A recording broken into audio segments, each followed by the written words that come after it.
Assalamualaikum warahmatullahi wabarakatuh. Apa kabar anak-anak ibu semua? Kelas 11 IPA dan 11 IPS.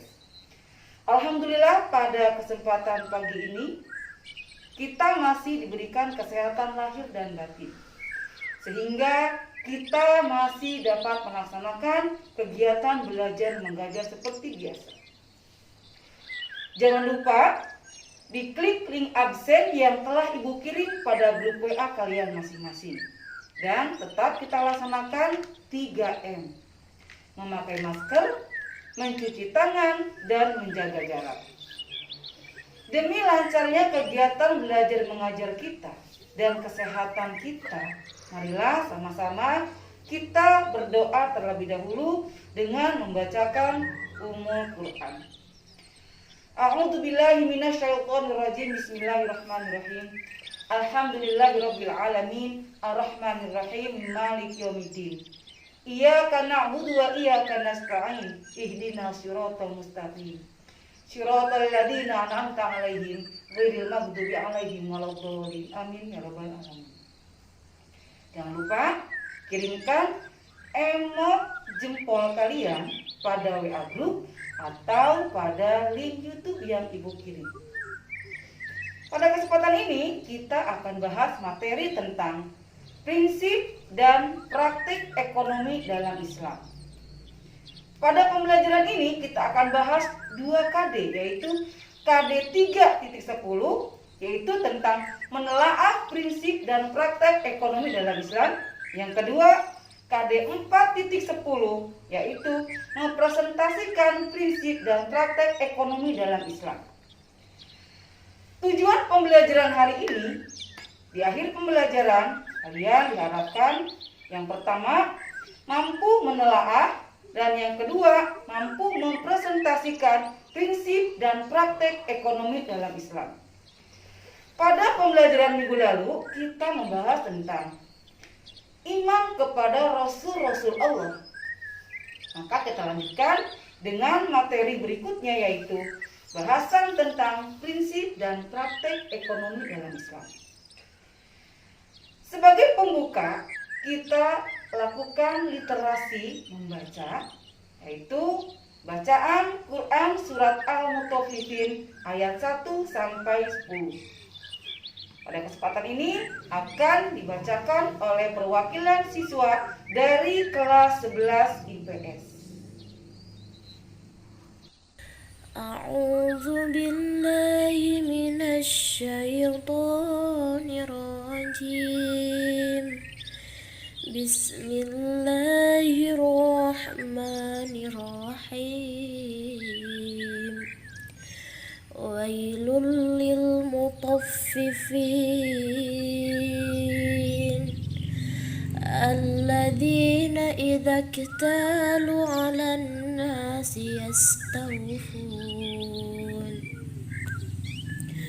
wa idza kaluhum aw wazanuhum yukhsirun ala yadhunnu ulaika annahum mab'utsun liyaumin 'azim yawma yaqumun nasu lirabbil 'alamin.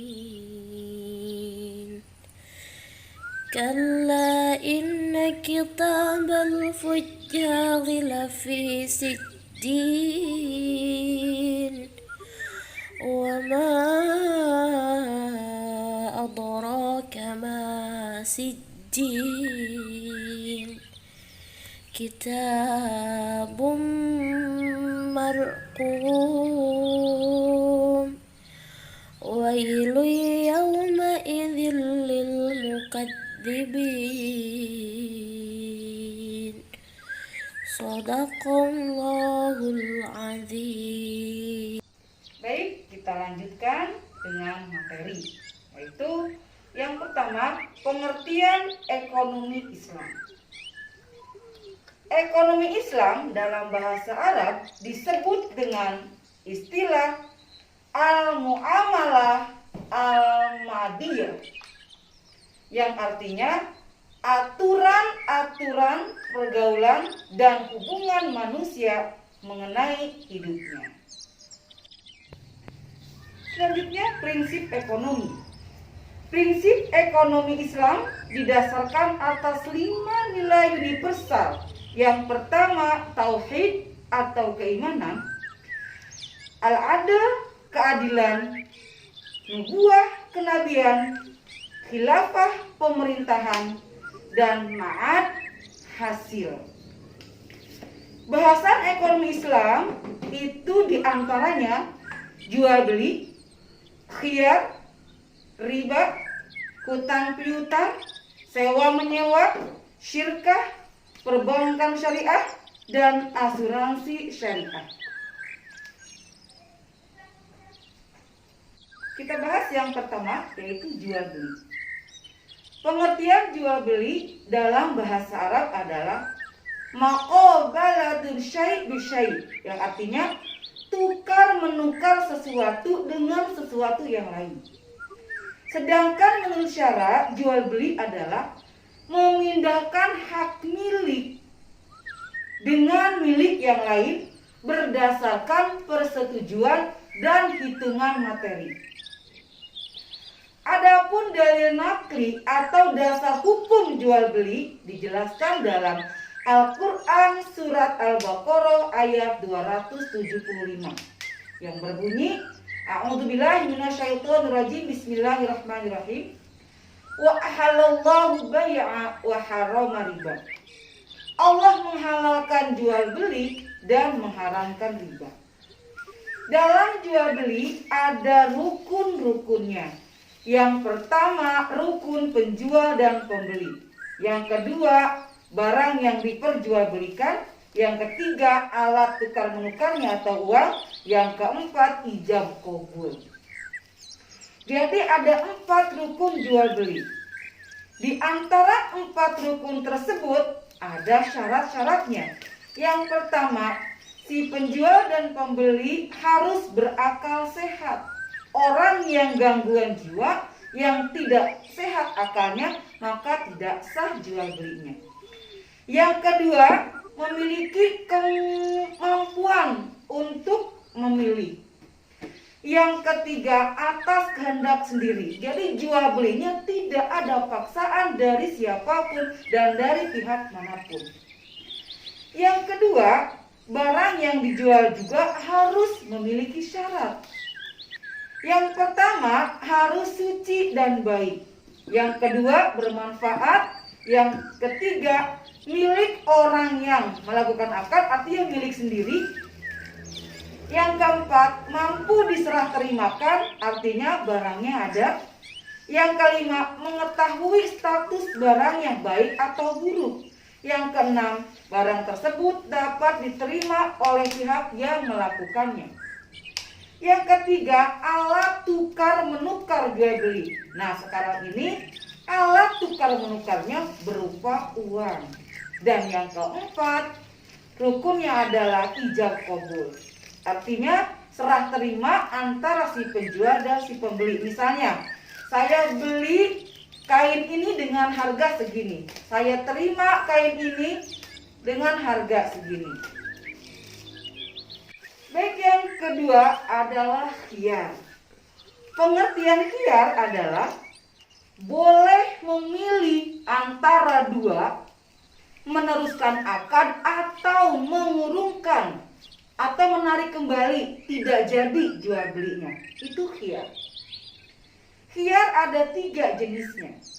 Khiyar majlis, khiyar syarat, khiyar aibi atau khiyar cacat. Apa itu khiyar majlis? Khiyar majlis adalah antara si penjual dan si pembeli masih melakukan tawar-menawar dalam satu tempat itu.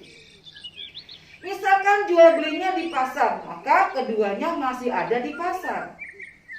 Jika jual belinya di kebun, maka si penjual dan si pembelinya masih berada di kebun itu. Yang kedua, khiyar syarat. Khiyar syarat itu adalah khiyar yang terjadi antara si penjual dan si pembeli melakukan transaksi bersyarat. Contohnya, jika baju ini nggak muat, maka saya akan kembalikan dengan syarat 3 hari. Kalau 3 hari nggak datang, maka batal jual belinya. Jadi bersyarat. Yang ketiga, khiyar aibi atau khiyar cacat. Khiyar cacat itu jika kita membeli barang, kain, baju, sepatu, terdapat cacat. Nah, itu bisa dikembalikan pada saat kita pulang dan balik kembali. Tidak bisa tertunda. Jadi bisa dikembalikan karena cacat. Jadi masih ada nego antara penjual dan pembeli karena barang yang dijualnya, barang yang dibelinya terdapat cacat. Misalkan jahitannya kurang rapi atau ada bolong sedikit. Nah, itu pun tidak lebih dari beberapa hari. Itu disebut dengan khiyar cacat atau khiyar aibi karena terdapat cacat pada barang atau benda yang diperjualbelikan. Yang ketiga, hutang piutang. Pengertian hutang piutang adalah memberikan sesuatu kepada seseorang dengan perjanjian dia akan membayar yang sama dengan itu. Dasar hukumnya atau dalil naklinya adalah Quran surat Al-Maidah ayat 2. Adapun rukun hutang piutang itu ada 3. Yang pertama, ada orang yang berhutang dan orang yang berpiutang. Artinya ada yang mau menghutang dan ada yang mau menghutangi. Yang kedua, ada barang yang dihutangkannya. Barangnya ada. Yang ketiga, lafaz atau kalimat menghutangi. Misalkan, saya hutangkan beras ini kepada Anda. Atau saya hutangkan uang ini kepada Anda. Itu namanya lafaz ijab kabul. Yang keempat, riba. Riba berasal dari bahasa Arab yaitu ziyadah. Artinya tambahan. Sedangkan menurut istilah, riba adalah akad yang terjadi dengan penukaran tertentu, tidak diketahui sama atau tidaknya menurut aturan syarak.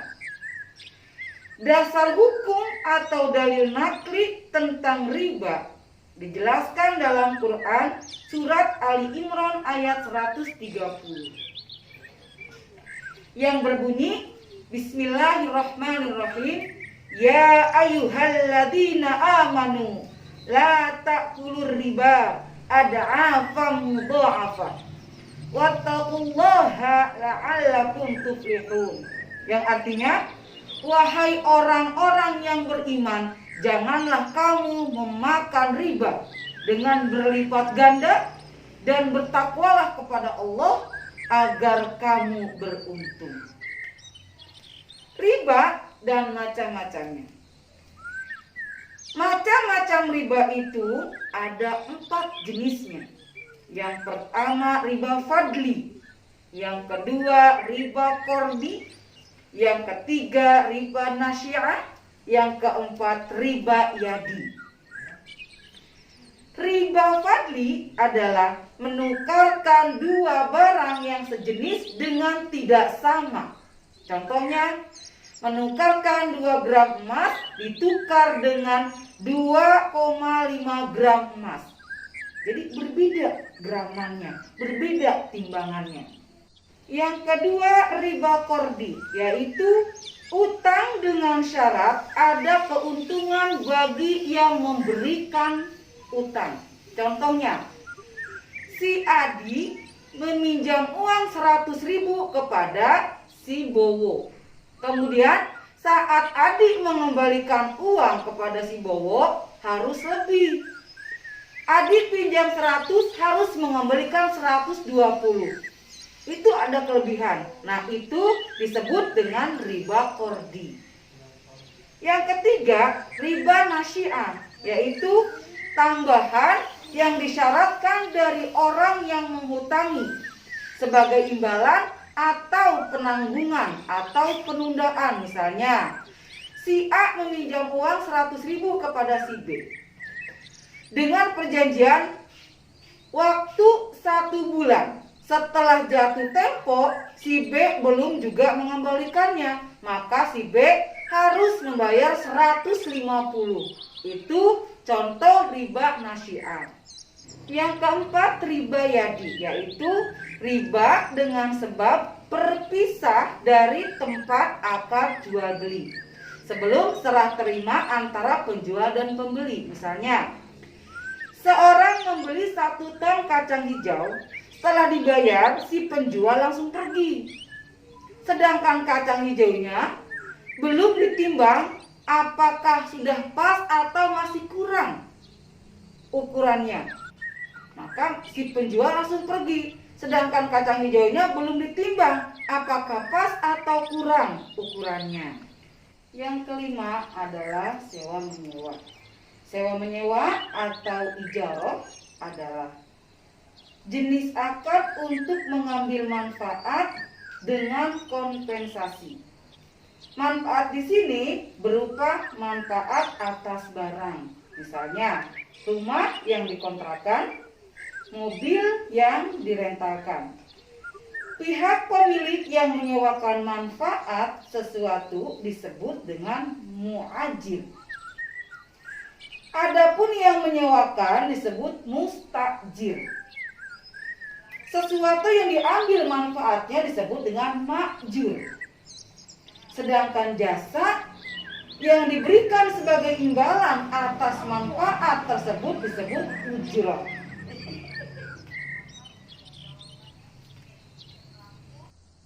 Dasar hukum sewa menyewa dijelaskan dalam Quran surat Al-Baqarah ayat 237. Adapun rukun ijarah adalah ada yang menyewakan, ada barang yang disewakan, dan manfaat barang yang disewakan.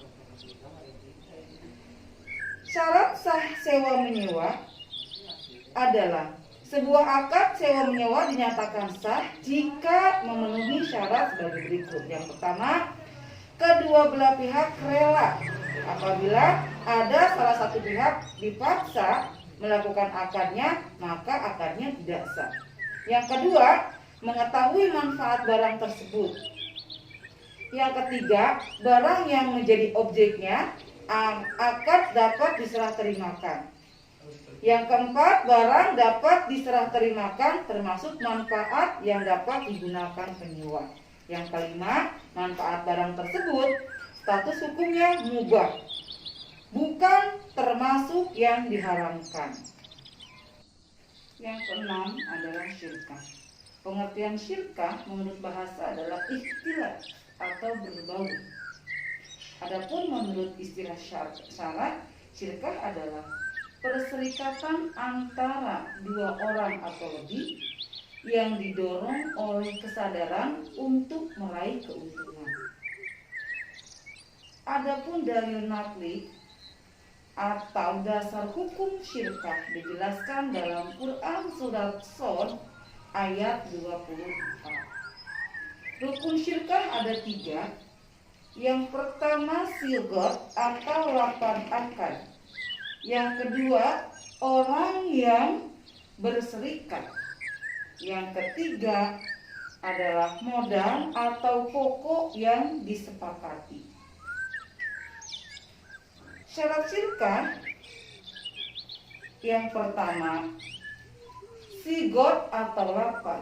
Yang kedua orang yang berserikat. Yang ketiga pokok modal yang disepakati. Disyaratkan berupa uang atau barang.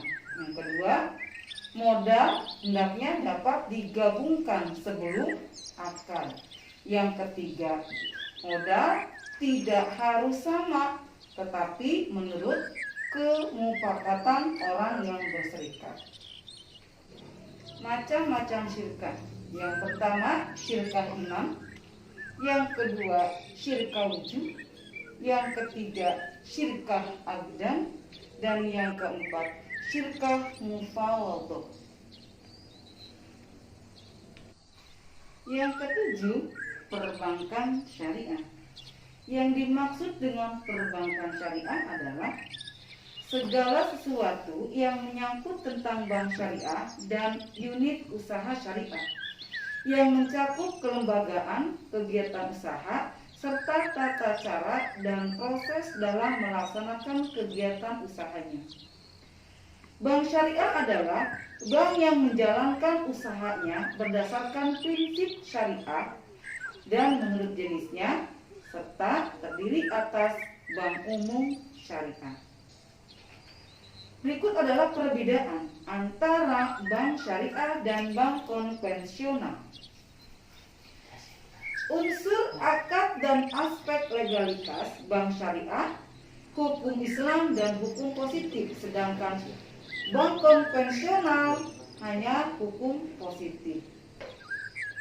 Berdasarkan unsur organisasi, bank syariah ada Dewan Syariah Nasional atau DSN dan Dewan Pengawas Syariah atau DPS. Sedangkan bank konvensional tidak ada.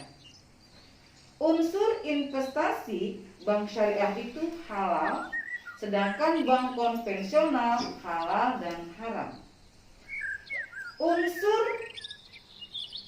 prinsip organisasi bank syariah bagi hasil jual beli dan sewa, sedangkan bank konvensional perangkat bunga.